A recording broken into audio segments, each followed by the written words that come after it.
There's been some momentous progress on Project Invacar. I might not have got the engine back in yet, but I do have a V5C, which means I actually have the logbook. It's a Welsh logbook, so it's 3 pages, because Welsh. But the interesting bit, if I can find an inside page, is the body type is invalid vehicle. That needs changing. Taxation class is disabled. That also needs changing. The engine size is 9,999 cc. It seems they never filled that in, and it's just a default number. I can tell you that Little Tuk was first registered on the 19th of June 1972. That's almost 6 years before I was born. But yeah, I mean, the main thing is I have the V5C, so I'm one step closer to the road. So seeing as I've got no progress to report just yet, I thought I'd just quickly talk about the legality aspect, because you know, this is a question I get asked a lot. Back in 2003, the government effectively outlawed these vehicles, so to speak. It's a turn of phrase. What they did was end the scheme that allowed people to lease these.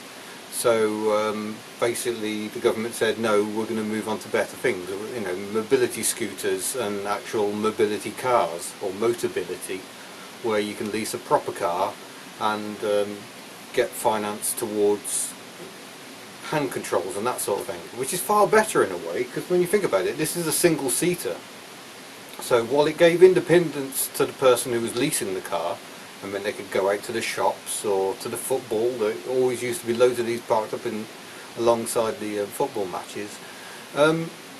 It wasn't a very social thing. I mean, it's been interesting to see quite a lot of YouTube comments from people who encountered these cars back in the day and had relatives who had one, and they would, you know, crouch down next to the seat and go for a ride in it, which is technically illegal. There's a sign on the dashboard that says passenger carrying is forbidden. These people were very naughty.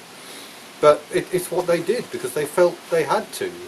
If you wanted a social outing, you were a bit stuck, it being a single-seater. And I've even seen discussions about couples who split up because one of them could suddenly go out everywhere, but he couldn't take his wife with him. So, yeah, things definitely improved, and it's remarkable that they stopped making these cars in 1977, I think. And that's when the Motability scheme started, celebrated its anniversary last year, which is why there were pictures of the Queen with one of these, a bit better condition. But yeah, while the Motability scheme ended in 1977, incidentally the Silver Jubilee of Her Majesty, I believe, these people wanted to keep using these cars, and they did until 2003, when finally the government said, no, that really is the end of the line, we're not going to allow you to lease these anymore. And there were several reasons to do that. Safety was certainly one of them. These aren't particularly safe cars in a crash. You know, forget your NCAP ratings, and these things pretty much just explode into a million pieces of fiberglass if they hit anything. So it's a valid concern, and I think there were a few of them that caught fire, which is hardly surprising because none of the fuel lines were actually attached to the car in any way when I've been working on it. But it was also cost. I mean, these cars by 2003 were all getting on a bit, and remarkably, Little Tuk here, I think she came off the road in November 2002. So that's a 30-year service life, which is pretty impressive. But obviously you have to work quite hard to do that, and parts were getting harder to find, I imagine. So it was becoming very expensive as a scheme. It was far better to give someone an actual car. So that's what they did. And so ended the run of the little Invacars. So they weren't really banned, it's just that things moved on, and as they often do in life. So all these cars, they were ordered to be destroyed. It's amazing how many weren't destroyed. One of the problems being that it's not very easy to scrap a fiberglass car. You've got to do a lot of work to separate the metal out. And I think a lot of people thought, you know what, we'll just hide them quietly in this field and forget about it. That's certainly how Little Tuk survived. Her and about 15 of her stablemates abandoned in a field in Sussex.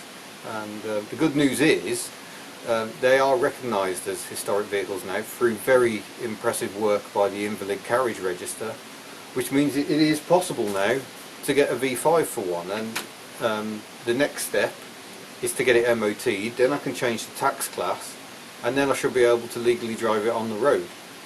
Insurance, not a problem. Haggerty, who are sponsoring this series, have given me a very nice quote, I'm pleased to say, so that shouldn't be a problem. I've gone for a limited mileage policy. I don't think I'm likely to exceed 3,000 miles a year. It might be a bit ambitious.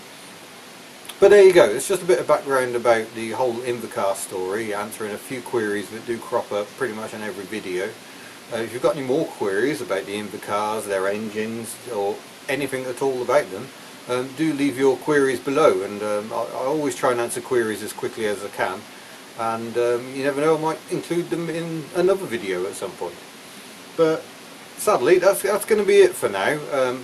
I've got to order an engine mount. I've currently got a piece of wood acting as an engine mount just while I was bolting the drive shafts in just now. What else are you going to do on a Saturday night? Watch television? No thank you. So yeah, things are progressing, but until I get the mount, there is no point putting the engine in, which is sitting down here. No point putting the engine in because it's just going to make changing that mount a lot harder. So unfortunately, yet another delay on Project Invacar. But that's kind of what restoring cars is like. It isn't plain sailing by any stretch of the imagination. But yeah, there we go. We're moving along, just not as quickly as perhaps I'd hope. Oh, there are other issues. Here's a sneaky preview of what's coming up. Door handles. These nuts seized, can't get the screws out. That's one of the side handles. Someone correctly identified these, I think, as Morris Minor Traveller, the rear door handles, and I'm not quite sure what I'm going to do about that. I've got a big hole left in the door where that had already started moving. So yeah, there are things to sort out, and you've got to have door handles for an MOT, so I've got some work to do there.